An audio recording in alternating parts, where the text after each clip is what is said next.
i nostri litorali sono demaniali, quindi sono di proprietà di tutti i cittadini, e i benefici di questo enorme patrimonio devono essere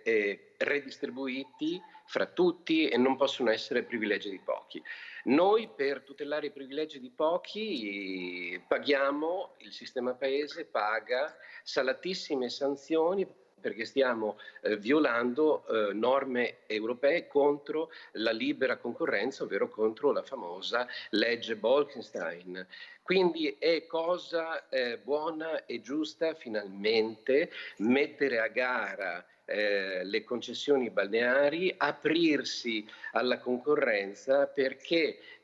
il mercato ci dice che aprirsi alla concorrenza significa alzare la qualità dei servizi,